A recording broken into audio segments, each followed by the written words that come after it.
Mixtele.tv.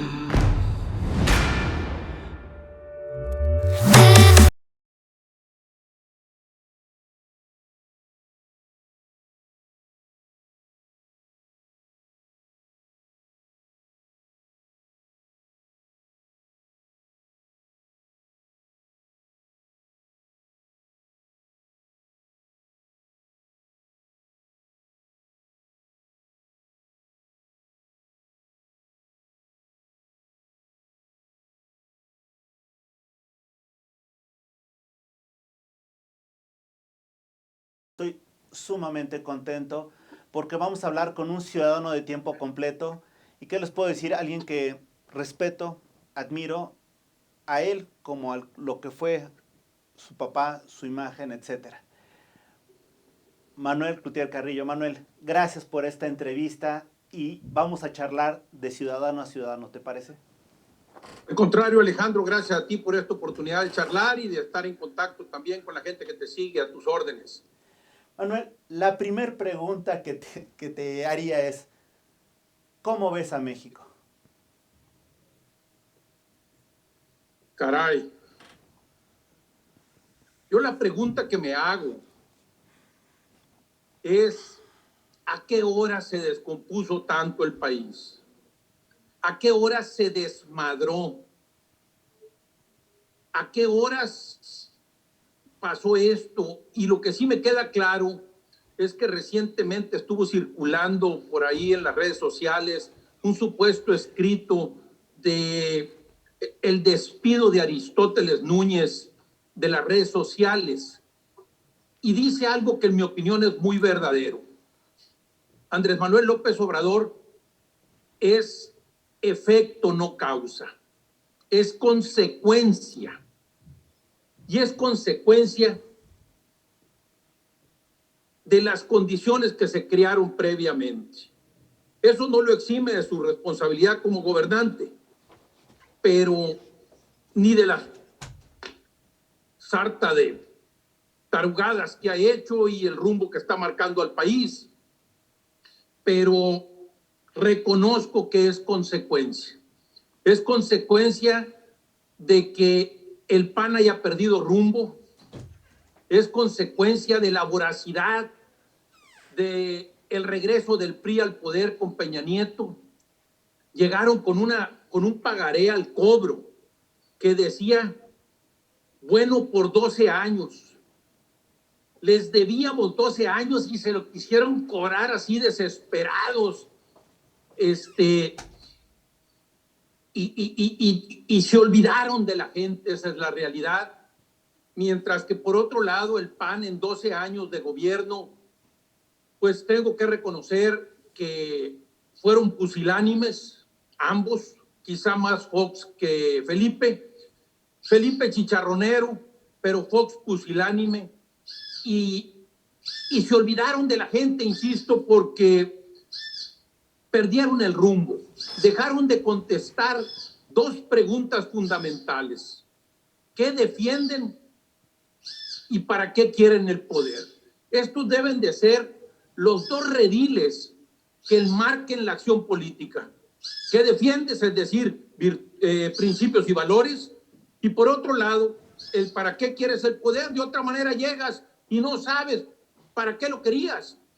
Llegas y pues la verdad terminan a veces hasta haciendo lo mismo, mimetizándose como sucedió con el PAN, que se mimetizó con el PRI. No más que, como decía un amigo agricultor mío aquí en Sinaloa, cuando recién llegan al poder estos, me dice, Manuel, estos son menos de lo mismo. O sea, eran tan poquito que terminaron siendo menos de lo mismo. Y la gente se da cuenta.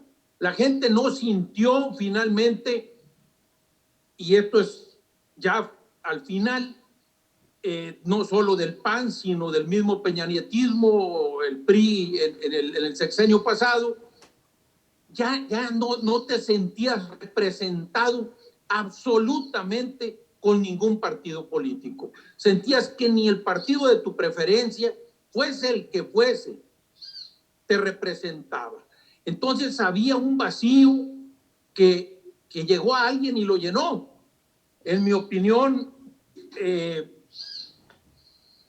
pues con un rumbo perdido, literalmente, un señor ensimismado, un hombre que no escucha y que se le olvida que la esencia de la política es el diálogo y que incluso la esencia del buen gobierno o la buena dirección en las empresas estriba en generar un equipo que se complementa. Y vemos que en este gobierno hay una sola voz, cero complementariedad, pura gente que diga yes man, sí señor. Eso no sirve a nadie, no sirve al gobernante, no sirve al país. Esto es mi diagnóstico. Obvio decir que en el ámbito económico, pues el nombre del juego se llama inversión y el señor todos los días de una forma u otra se dedica a espantar la inversión productiva. Entonces, esto no da pues luces a que el país pueda mejorar en materia económica, porque se sigue espantando la inversión. Hoy, el mensaje que se ha enviado de que pretende desaparecer los órganos autónomos es un mensaje que vuelve a generar desconfianza a la inversión. A nadie le gusta que el gobierno sea totalitario, a nadie le gusta que el gobierno tenga todo el poder. Todo mundo necesitamos límites. El marido en su casa normalmente lo tiene con la señora o los hijos. El empresario en su empresa lo tiene con el trabajador y con el mismo gobierno. O sea, siempre se busca que el poder tenga límites. La legalidad es un límite, pero hoy por hoy lo que vemos que carece nuestro país en este gobierno es de límites. Y eso es muy delicado, muy peligroso, y yo realmente muy preocupado por el futuro de nuestro país, muy preocupado. Hace 2 años que te tocó a ti votar por un cambio o votar simplemente, ¿qué fue lo que pensaste en ese momento de lo que venía? Bueno, yo siempre he sostenido la tesis de que en democracia el que se equivoca pierde. Esa es la regla esencial de la democracia. El que se equivoca pierde. Lo extraño en este país es que el PRI se equivocaba y seguía ganando. Eso era inadmisible. ¿Por qué? Porque se robaban la elección. Hoy por hoy vimos precisamente en 2018 que el PRI se había equivocado, había cometido los peores excesos que hasta entonces habíamos conocido. Habían llegado, ya te lo decía, con insaciables en materia de corrupción. No les importaba el país, lo único que les interesaba era su proyecto económico, eran dueños y se creían dueños del país y sobre todo del erario. Y el PRI se equivocó. El PAN ya había tenido 12 años de oportunidad y la gente no había sentido realmente que el país había mejorado por esta tesis mía de que son pusilánimes, son poquito. Entonces, la gente no se sintió liderada, no se sintió respaldada, no se sintió empática, en fin, y ante esa situación donde el PRI ya había tenido su oportunidad de regreso incluso, el PAN había tenido 12 años de oportunidad, la izquierda en México no había gobernado. Esa es la realidad. De manera que lo extraño cuando gente me decía en 2018 que les daba mucho miedo que gobernara la izquierda en nuestro país, les decía yo que lo extraño es que en un país con el nivel de desigualdad que tiene nuestro México, no hubiera gobernado la izquierda. Eso es rarísimo. Con el grado de desigualdad que existe en nuestro país, que no hubiese gobernado la izquierda, era casi increíble.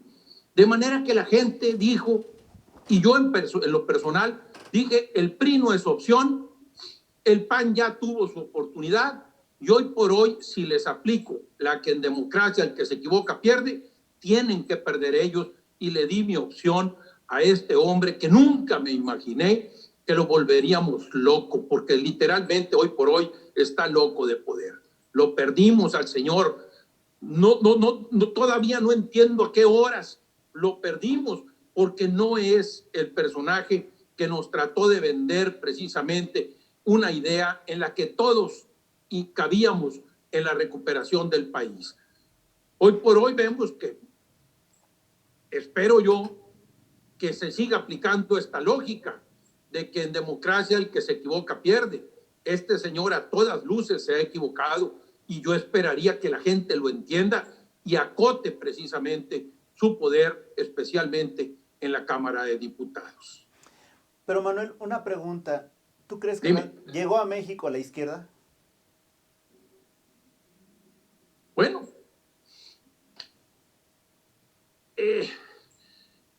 llegó discurso de izquierda. No olvidemos que la izquierda exitosa en los gobiernos del mundo es una izquierda moderada. Y Andrés Manuel no representa en ningún sentido eso. Andrés Manuel representa mucho resentimiento social y por eso ha obtenido tanta confianza del pueblo mexicano, porque el pueblo mexicano también arrastra ese resentimiento. Y el señor ha sabido capitalizar perfectamente a través de su discurso de lucha de clases, ese discurso polarizante, ese discurso demagogo, ha sido pues el caldo de cultivo para seguir alimentando esa lucha de clases que anida resentimiento. Sin embargo, pues todos sabemos que eso no es lo que necesita nuestro país. Se está yendo la señal, estamos llegando, estamos hablando con Manuel Cloutier. Vamos a hacer una pequeña pausa. Quizá eso es lo que perdón, le cae ya a él. regreso. Manuel, si te parece, se perdió un poquito la señal, hacemos una pausa y regresamos. Estamos en tus propias palabras.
Para allá. Regresamos, amigos, de tus propias palabras. Se cortó la comunicación. Ya estamos con Manuel. Perdón, Manuel. Se nos cortó. No, al contrario, Alejandro, les pido una disculpa a todos. Aquí cometí un error y aborté la transmisión, pero disculpándome de nuevo, me conecto con la idea. Te decía que en democracia el que se equivoca pierde. Y 6 años en la historia de un país, pues no es nada, caray. Es decir, Estados Unidos, lo acabamos de ver, le mandó un mensaje a su partidocracia diciéndoles: hey, se han equivocado, tienen que perder, votaron por Trump, el loco se equivocó y ya corrigieron, punto. Tiene un costo, sí hay un costo, pero corrigieron como nación. Yo esperaría que los mexicanos entendamos precisamente que en democracia el que se equivoca pierde, y tengamos la capacidad de entender, la capacidad de aplicar este principio en el entendido de que la demagogia no es opción. La definición que yo daría de demagogia, que además es la que me enseñó mi padre, demagogia es la corrupción de la palabra. Cuando alguien te miente deliberadamente, cuando alguien te dice que tiene otros datos, cuando alguien abiertamente te dice una mentira, cuando lo que hoy por hoy el país necesita es la verdad, cuando hoy por hoy el mexicano necesita que no le vendan azul celeste, el mexicano necesita que le hablen con la realidad. México, para salir adelante, nos va a costar sangre, sudor y lágrimas, como le dijo Winston Churchill al pueblo inglés. A México le va a costar mucho trabajo por todos los malos gobiernos que tuvimos en el pasado, pero nos va a costar más, porque hoy por hoy el que nos gobierna no ha entendido lo que realmente tiene que hacer. Y repito, en materia económica, el nombre del juego, the name of the game, como dicen los gringos, se llama inversión productiva. Eso no es opcional, es regla. Y resulta que todos los días, con su discurso, de un lado o de otro, con un mensaje o con otro, está mandando mensajes que generan desconfianza. El motor de la economía es la inversión, pero la confianza es el lubricante. En otras palabras, si no lubricas ese motor, se va a desvielar. Y hoy por hoy, pues, lo que tenemos en nuestro país es esa situación. Por otro lado, la gobernabilidad, hoy por hoy la gente, el pueblo le ha dado la confianza, le han dado un voto de confianza, lo cual es válido a un gobierno naciente, a un gobierno que está comenzando, pero siempre analizando las cosas con objetividad.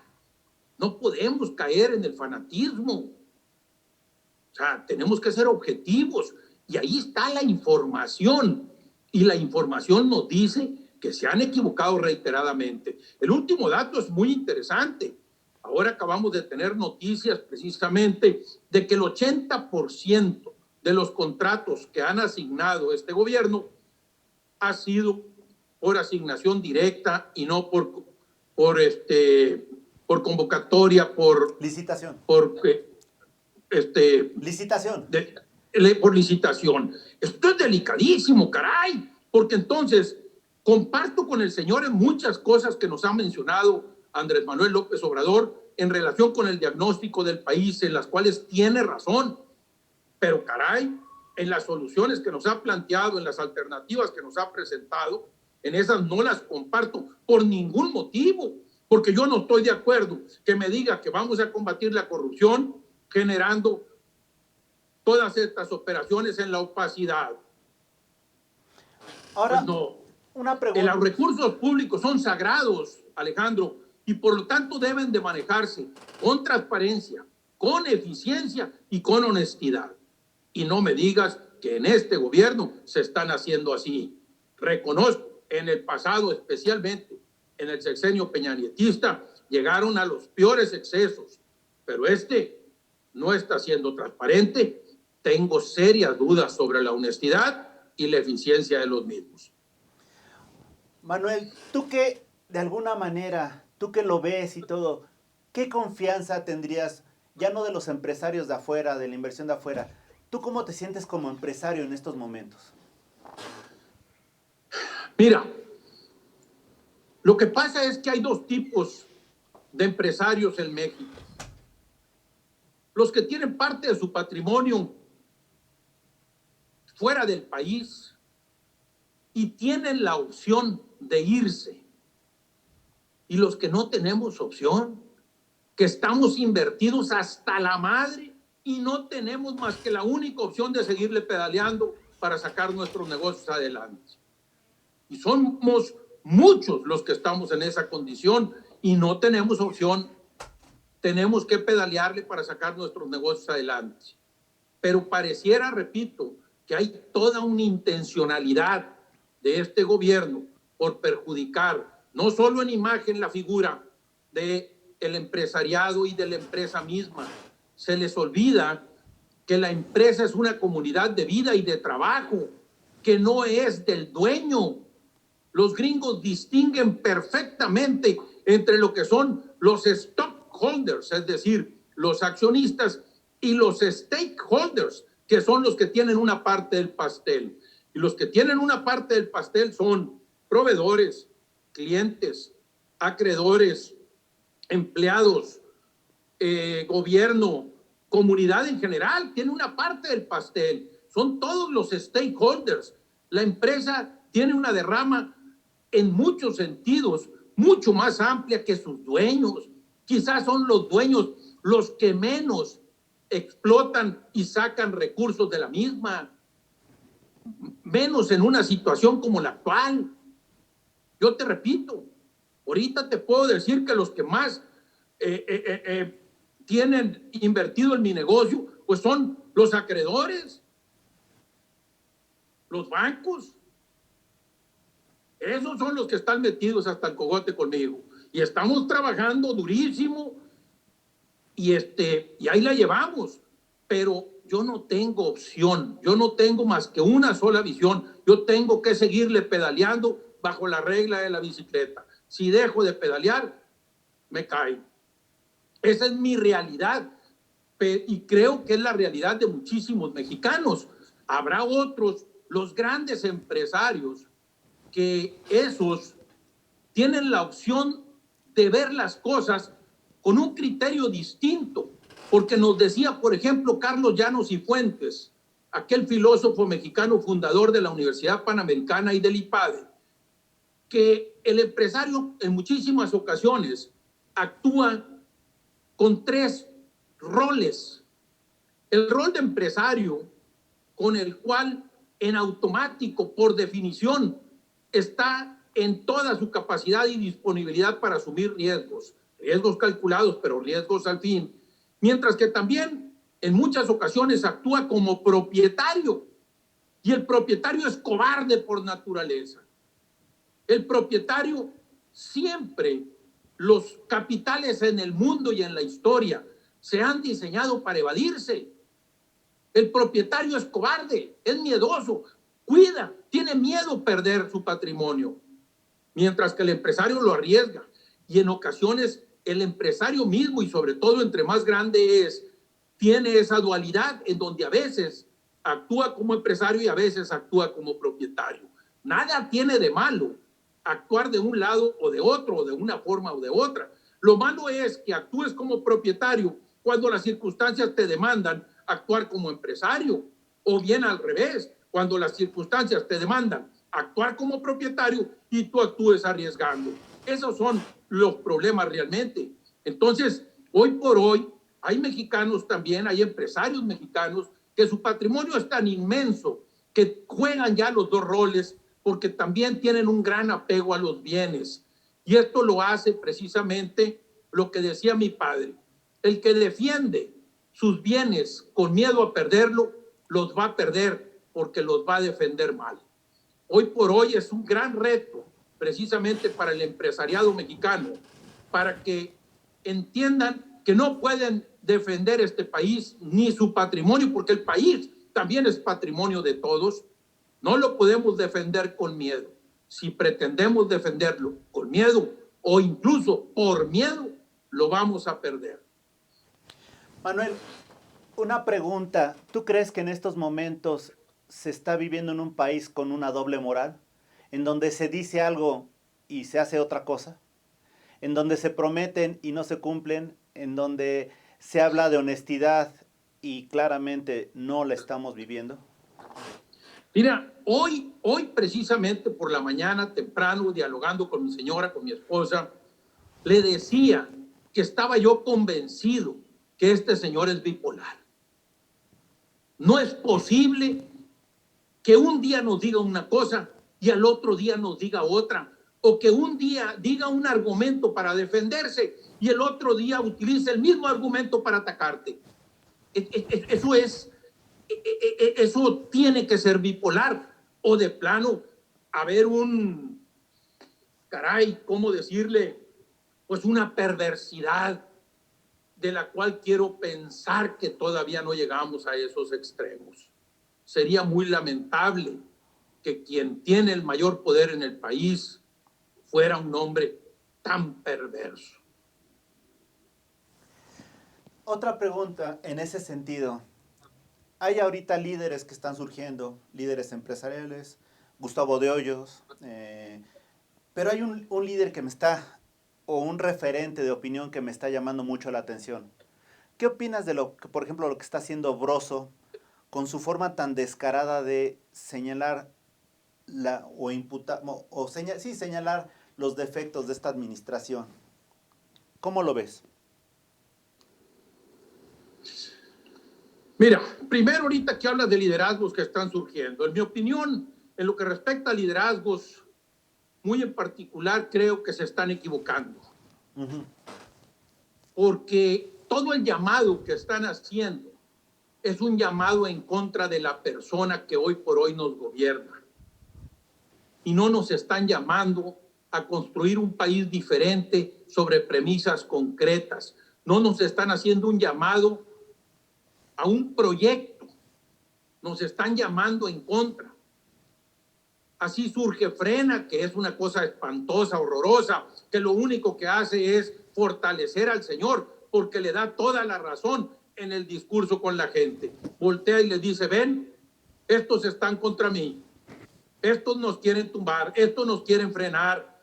Caray, hombre, el país necesita liderazgos con alta visión que superen precisamente al señor y que nos presenten un modelo de país que, así como te acabo de decir, en lo económico necesitamos construir una verdadera economía social de mercado. En lo político necesitamos construir una verdadera democracia. En lo social necesitamos precisamente cerrar esa brecha de la desigualdad y finalmente construir un verdadero Estado de Derecho en donde en México exista seguridad y, por otro lado, el derecho a la justicia, sin que sea subastada y que sea finalmente, como es hoy por hoy, un reflejo inequívoco de esa desigualdad que ya vivimos, porque se vive esa desigualdad en la prestación de los servicios de salud, pero se vive también esa desigualdad en la demanda de justicia. Entonces, primero te diría pues eso. ¿Queremos construir un país diferente? Vamos poniendo cuál es el país que queremos construir. La alianza hoy por hoy que algunos nos están proponiendo, una alianza opositora, no tiene ninguna convergencia programática, no tiene ninguna propuesta de país. Es una alianza estrictamente electorera, caray. No es eso lo que ocupamos. Y ya en lo que tú te refieres a Broso, bueno, a mí en lo personal me fascina el Broso. Será que yo también soy muy mal hablado, ¿sí? Pero me fascina, a mí me fascina el cabrón, esa es la verdad.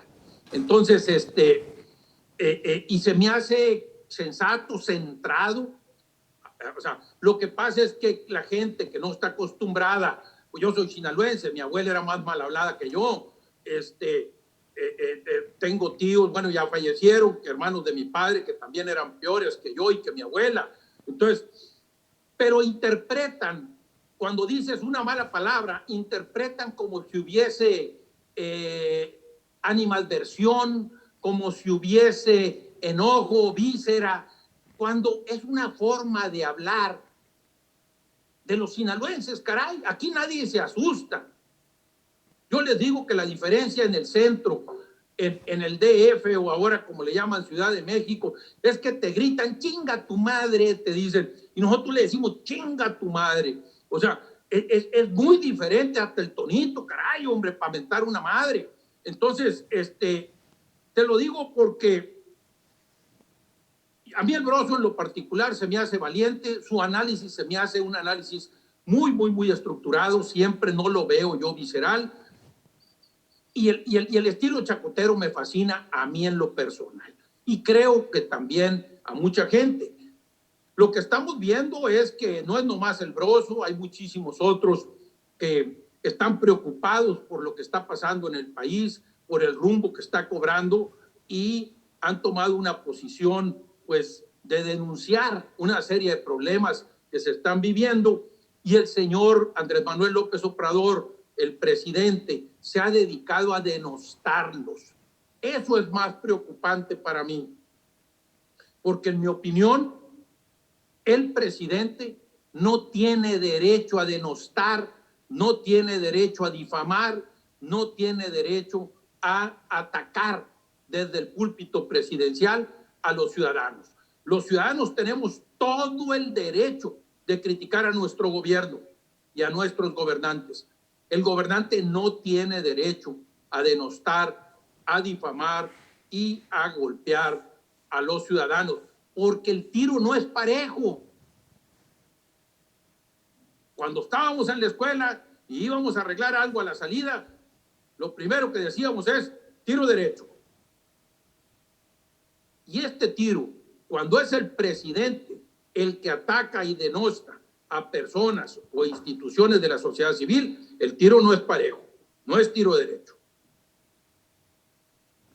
Porque no es Andrés Manuel, como nos lo quiere decir él, es el presidente.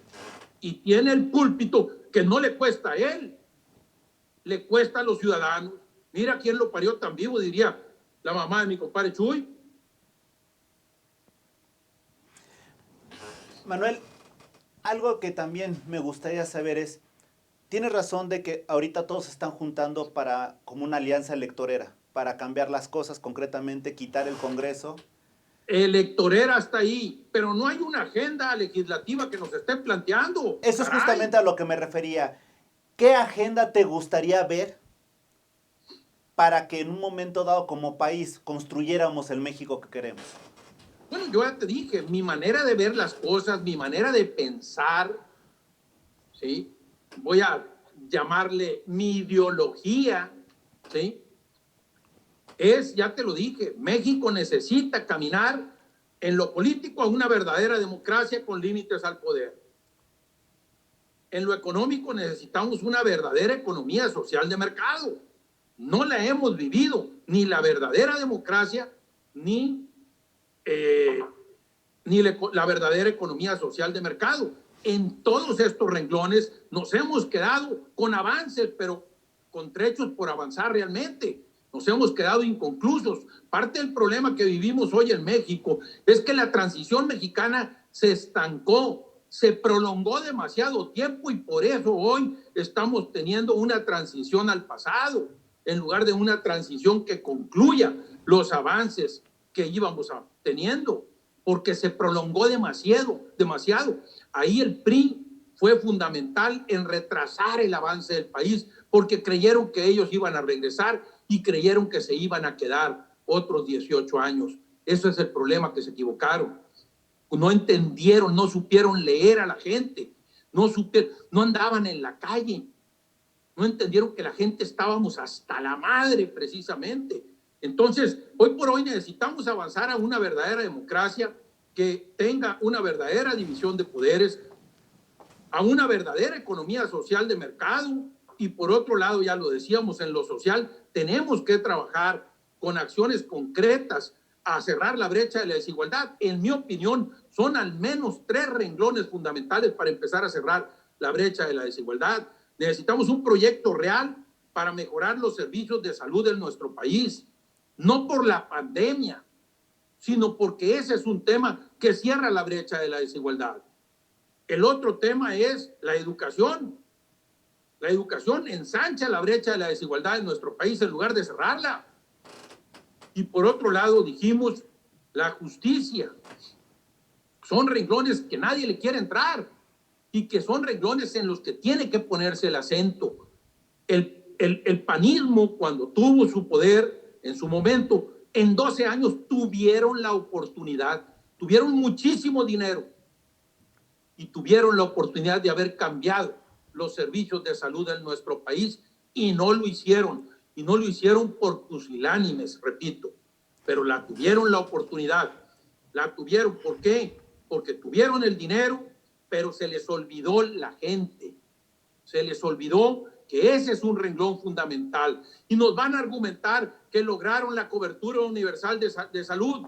Sí, pero se les olvida que en materia de salud y en materia de educación no basta la cobertura universal. Tenemos que hablar obligadamente de calidad en los servicios. Yo que anduve en campaña 2 ocasiones, estuve en campaña en 2015 y en 2018, te lo digo, de las cosas más lastimosas que te encontrabas era llegar afuera a un hospital público. Encontrabas las cosas más dolorosas que te puedas imaginar. Se desquicia la economía de una familia cuando alguien pierde la salud y además con estos servicios pésimos en el país. Entonces, así como en alguna ocasión dijimos que México no iba a cambiar en tanto no pudieras ir al baño en una gasolinera, hoy por hoy México no va a cambiar en tanto no tenga los servicios de salud del primer mundo. Eso es un gobierno humanista, un gobierno que sí se ocupa de la gente, que atienda pues los servicios de salud. Hoy por hoy el gobierno de Andrés Manuel López Obrador no está atendiendo este renglón con seriedad, sino que se está dedicando a asignar los recursos públicos a sus programas clientelares que buscan un enfoque electorero, pero no está siendo justo.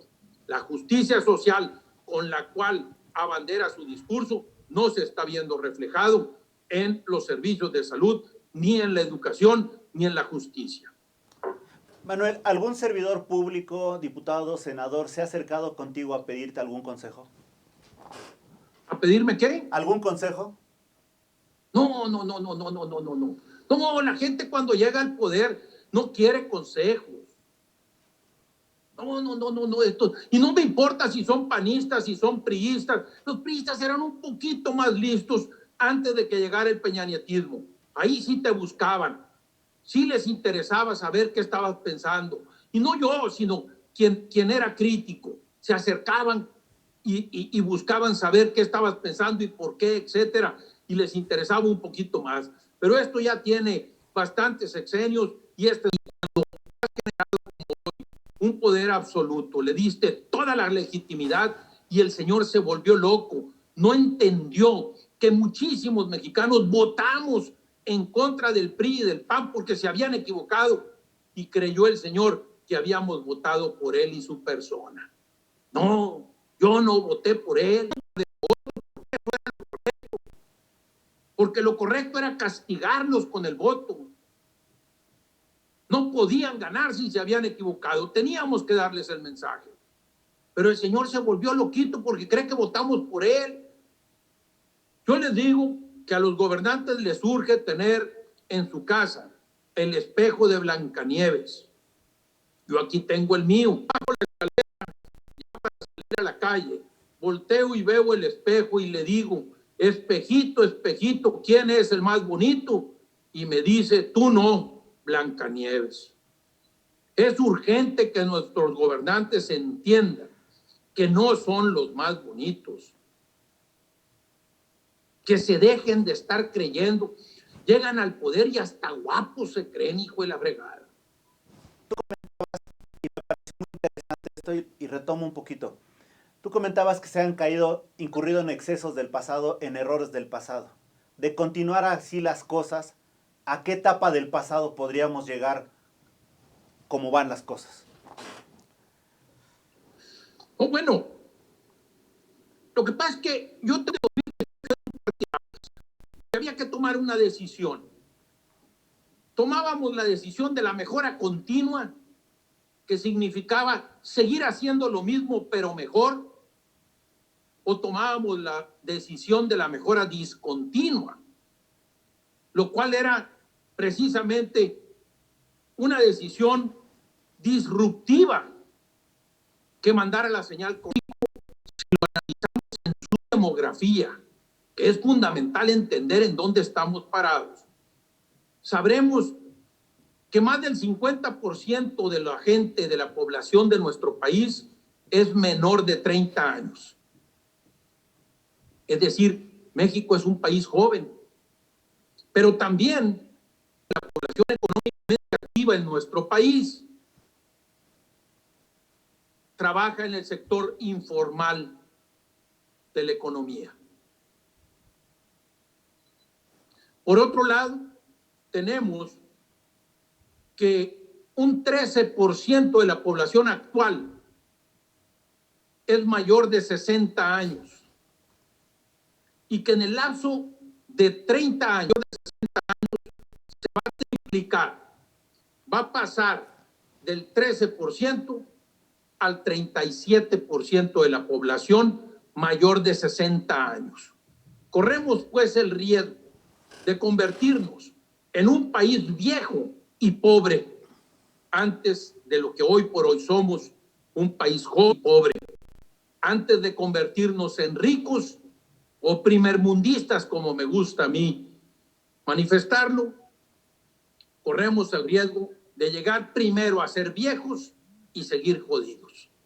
Este es el grandísimo riesgo si no entendemos dónde estamos. Y son cosas que no tienen que ver con qué quiero hacer, sino que la demografía, que son los mexicanos que ya nacieron, digo que el 50% de la población en México es menor de 30 años y que más del 50% de la población económicamente activa trabaja en el sector informal. ¿Qué es lo que necesitan los jóvenes? Trabajo formal. Y si te estoy diciendo que la tendencia de esta demografía es a salud y pensiones, o sea, no es cálculo diferencial ni integral, caray. Es aritmética simple, pero tienes que reconocer la realidad y que lo que tienes que hacer como gobierno no tiene que ver con lo que quieres y te gusta, tiene que ver con lo que la realidad te está demandando. Y la realidad no demanda béisbol, la realidad demanda hospitales, la realidad demanda servicios de salud de primera calidad, la realidad demanda inversión, la realidad demanda que nuestras escuelas hoy por hoy necesitan tener programas emprendedores, nos guste o no nos guste el sector empresarial. ¿Por qué? Porque esta avalancha de jóvenes que ya nacieron, que representan el 50% de la población mexicana hoy por hoy, no más con el transcurrir del tiempo, van a demandar empleo.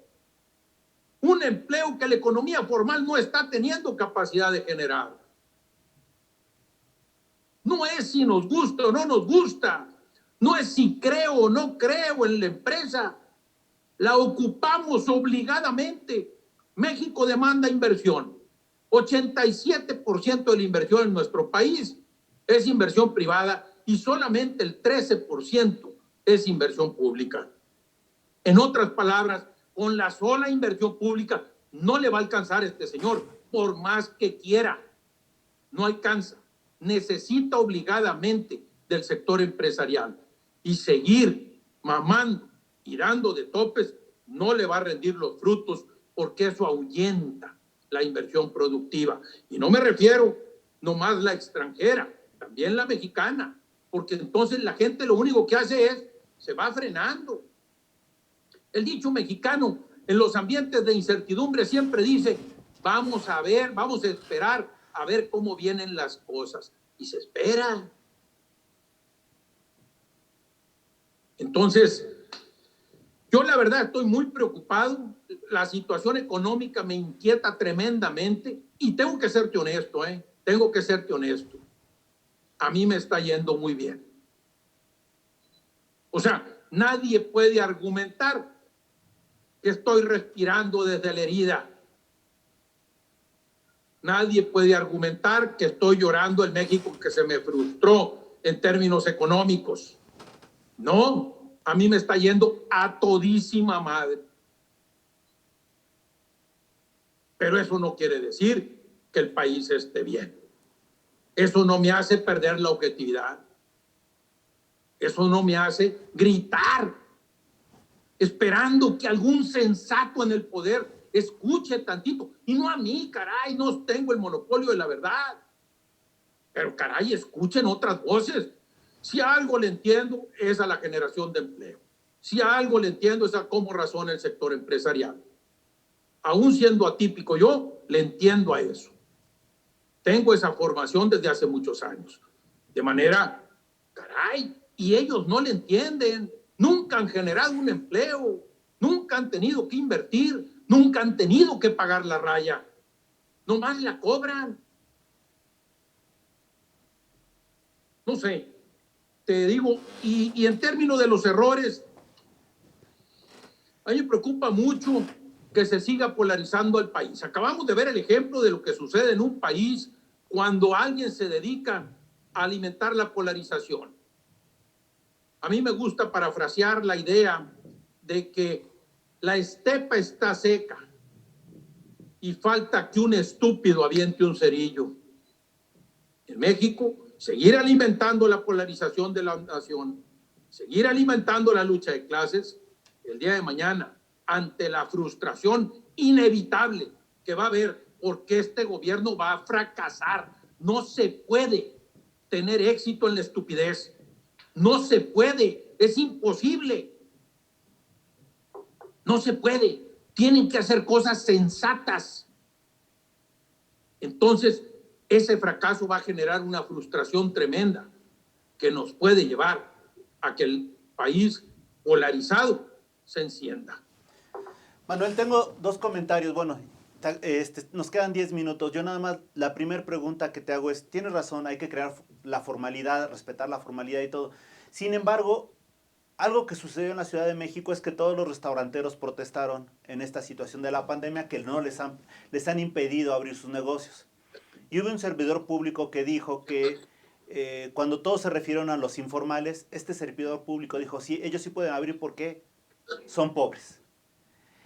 Esa situación de pobres y ricos, empresarios y no empresarios, es hablar de la polarización, pero mi pregunta es, ¿hacia dónde va esa descomposición social? O sobre todo, ¿qué pretenden con esa división de mexicanos? Pobres contra ricos, que ojo, los restauranteros podrán tener capital, pero los mozos, los meseros y todos los demás son gente de trabajo y requerimos empleos formales. ¿Hacia dónde va esa descomposición social? No lo entiendo. Para mí es enfermizo. Una persona que alimenta la lucha de clases tiene que ser alguien enfermo de resentimiento social. De otra manera es incomprensible. Tuvo la legitimidad en la elección, el resultado se la dio. Tenía la confianza de la gente y la sigue teniendo en una gran mayoría. Tuvo la oportunidad de haber llamado a la unidad para sacar adelante este país. Tuvo la oportunidad de haberle dicho a los mexicanos la verdad, que nos iba a costar sacar este país, producto de los malos gobiernos del pasado, sangre, sudor y lágrimas. Y el señor se ha dedicado a vender fantasías, utopías, estupideces, polarización. Esto es delicadísimo, porque ya te digo, este discurso de los pobres y los ricos, los buenos y los malos, no lleva a ningún lugar. Eso es insano, personal y socialmente. El tercermundismo, siempre lo he dicho, está íntimamente vinculado con la envidia. Entre más tercermundista es un pueblo, más envidioso es.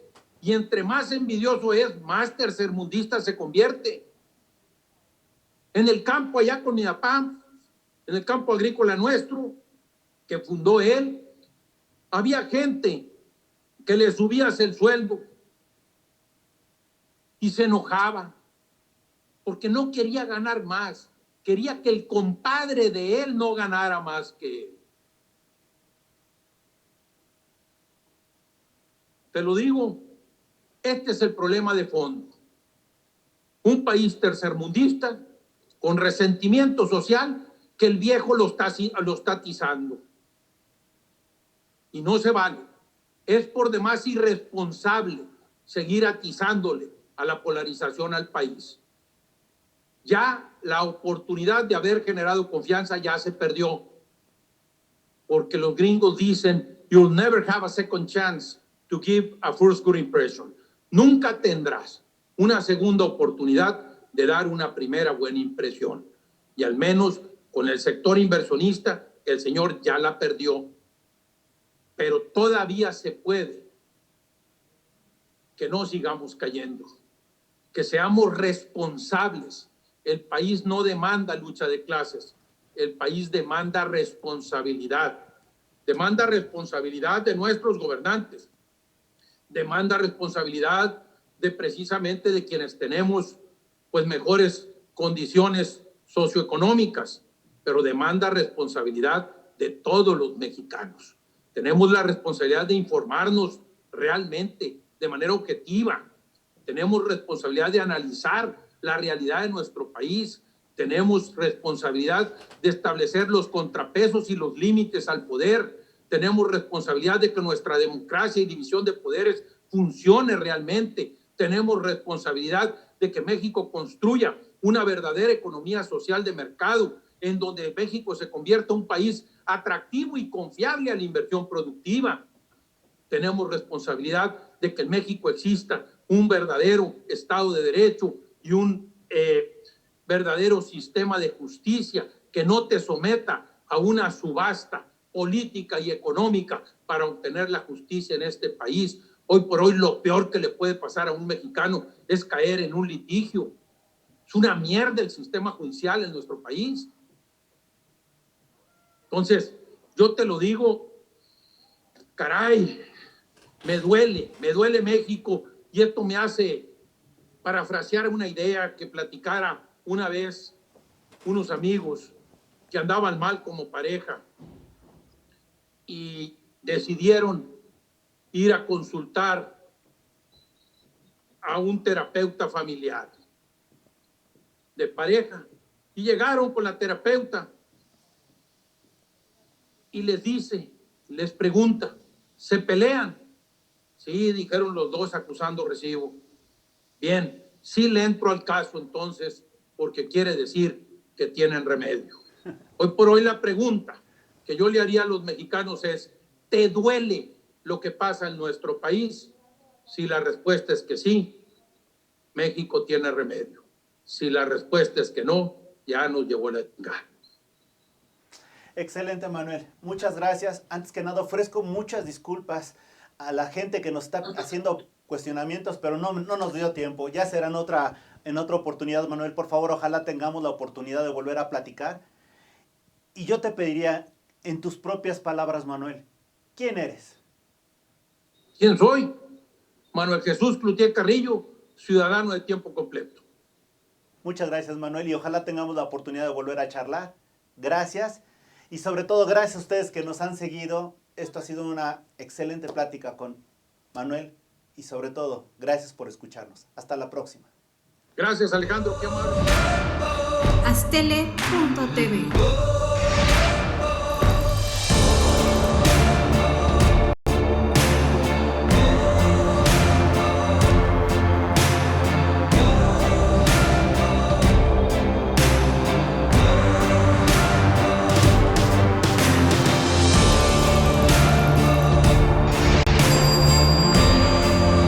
Aztele